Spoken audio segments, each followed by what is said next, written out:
প্ৰয়াত তচেন বৰা ডাঙৰীয়াৰ বিদেহ আত্মাৰ চিৰশান্তিৰ বাবে ভগৱানৰ ওচৰত প্ৰাৰ্থনা কৰিলোঁ আৰু লগতে শোকসন্তপ্ত পৰিয়ালৰ বাবে গভীৰ সমবেদনা জ্ঞাপন কৰিলোঁ। দুটামান কথা মনলৈ আহিছে, সেইখিনিকে আপোনালোকৰ লগত বিনিময় কৰিম। মোতকৈ অৱশ্যে কেইবাজনো জ্যেষ্ঠ লোক ইয়াত আছিল আৰু তেখেতলোকক ক'ব পাৰে, কিন্তু মোক সুবিধা দিয়াৰ কাৰণে মই আপোনালোকৰ ওচৰত কৃতজ্ঞ। আৰু ডাক্তৰ অতুল বৰা নহয়, অতুল বৰাই। মই তচেন বৰাৰ লগত তেখেতৰ লগত কিংবদন্তি ফুটবল তচেন বৰাৰ লগত 2000 চনত যি ভেটাৰান ফুটবল এছ'চিয়েশ্যন গঠন কৰিলোঁ, তাৰ পৰাই আমাৰ ঘনিষ্ঠতা বাঢ়িছিল। তাৰ আগতে তেখেত কেনেধৰণৰ ফুটবলাৰ আছিল, কিংবদন্তি ফুটবলাৰ আছিল, সেই পৰিসংখ্যা আপোনালোকে ইয়াত সকলোৱে দেখিছে বা অসমৰ ৰাইজে জানে। সেয়া এক ইতিহাস, সেই নতুনকৈ মই কোৱাৰ কোনো দৰকাৰ নাই। কিন্তু দুটামান কথা নিশ্চয় ক'ব লাগিব যে তেখেত আছিল মানৱ সম্পদ সৃষ্টিৰ বাবে নিজকে উৎসৰ্গ কৰা এজন ব্যক্তি।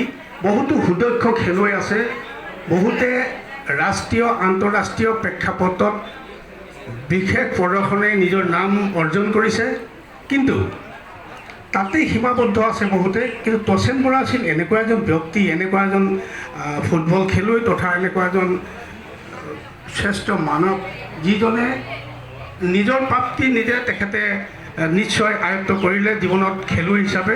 কিন্তু খেলৰ যোগেদি এখন সুন্দৰ সমাজ গঢ়াৰ তেখেতৰ যি পৰিকল্পনা আছিল, এখন সুন্দৰ পৃথিৱীৰ যি সপোন তেখেতে দেখিছিল, তাৰ বাবে তেখেতে মানৱ সম্পদ গঢ়াত মনোনিৱেশ কৰিছিলে। আপোনালোকে জানে তেখেতে শিক্ষাৰ পাছত যেতিয়া নামৰূপত যোগদান কৰিলে, তাত তেখেতে আৰম্ভ কৰিছিলে ফুটবলৰ এক নতুন জোৱাৰ।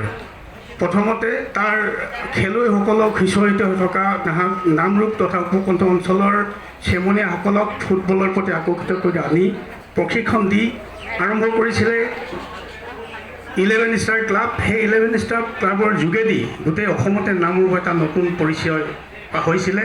আৰু 11 ষ্টাৰৰ পাছত আপোনালোকে সকলোৱে জানে যে তাৰ নামৰূপ তথা উপকণ্ঠ অঞ্চলৰ খেলুৱৈসকল কেনেধৰণে ফুটবলৰ প্ৰতি আকৰ্ষিত হৈছিলে, সেয়া সকলোৱে মনত ৰাখিব। আপোনালোকে জানে জয়পুৰত অসম স্কুল ফুটবল স্কুলৰ যোগেদি কেনেকৈ ধৰণে মানৱ সম্পদ গঢ়াত তেখেতে যোগদান কৰিছিলে। গতিকে এই কথাখিনিয়ে তচেন বৰাক আমাৰ মাজত সকলোৱে স্মৰণীয় কৰি ৰাখিব।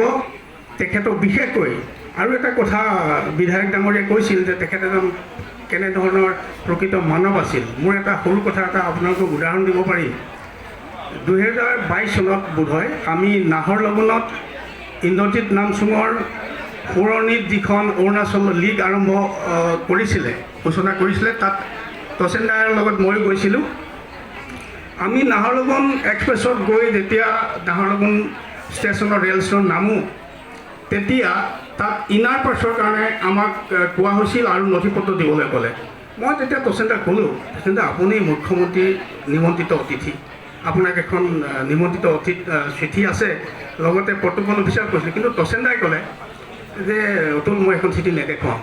এই যে যিজন ব্যক্তি, যিজন অফিচাৰে তেখেতে নিজৰ দায়িত্ব পালন কৰিছে, তেখেতক তেওঁ দায়িত্ব পালন কৰিবলৈ দিয়া, তাৰ কাৰণে আমি অলপ সময় ৰোৱাটো কোনো ডাঙৰ কথা নহয়। আমি প্ৰায় 40-45 মিনিট তাত ৰ'ব লগা হৈছিল। কিন্তু তচেন দাই সেই চিঠিখন তাত দেখুৱাই মই যে এজন VVIP মোক নিমন্ত্ৰিত কৰিছে, সেই কথাটো তেখেতে তাত নকৰিলে। গতিকে এইজনেই আছিল তচেন বৰা। গতিকে তেখেতৰ কথাখিনি কৈ আমি শেষ কৰিব নোৱাৰোঁ। শেষত এইটো কথাই ক'ম যে তেখেতক স্মৰণ কৰি যিসকল বক্তাই আগতে কৈ গ'লে, তেখেতৰ স্মৰণত তেখেতৰ যিখিনি আশা আকাংক্ষা আছিলে সেইখিনি পূৰ্ণ কৰিবলৈ আমি সকলোৱে যত্ন কৰিব লাগিব। ধন্যবাদ।